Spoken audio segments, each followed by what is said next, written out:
श्रीगणेशाय नमः। श्रीगुरुभ्यो नमः। हरि ओम्।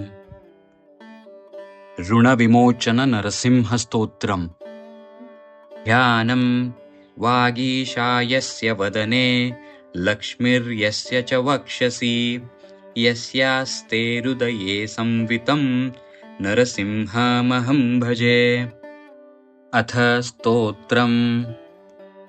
देवताकार्यसिद्ध्यर्थं सभास्तम्भसमुद्भवं श्रीनरसिंहं महावीरं नमामि ऋणमुक्तये। लक्ष्म्यालिङ्गितवामाङ्कं भक्तानां वरदायकं श्रीनरसिंहं महावीरं नमामि ऋणमुक्तये। आन्त्रमालाधरं शङ्ख चक्राब्जायुधधारिणं श्रीनरसिंहं महावीरं नमामि ऋणमुक्तये। स्मरणात् सर्वपापघ्नं कद्रुजविषनाशनं श्रीनरसिंहं महावीरं नमामि ऋणमुक्तये। सिंहनादेन महता दिग्विदिग्भयनाशनं श्रीनरसिंहं महावीरं नमामि ऋणमुक्तये।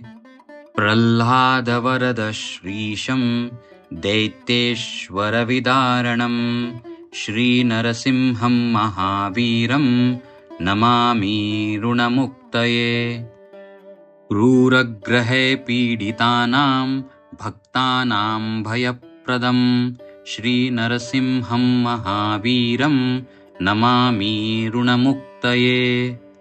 वेदवेदान्तयज्ञेशं ब्रह्मरुद्रादिवन्दितं श्रीनरसिंहं महावीरं नमामि ऋणमुक्तये।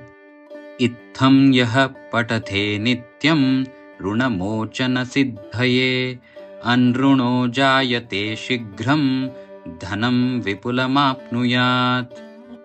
सर्वसिद्धिप्रदं ऋणां सर्वैश्वर्यप्रदायकं तस्मात् सर्वप्रयत्नेन पठेत् स्तोत्रमिदं सदा। इति श्रीनरसिंहपुराणे ऋणमोचन श्रीनरसिंहस्तोत्रम्।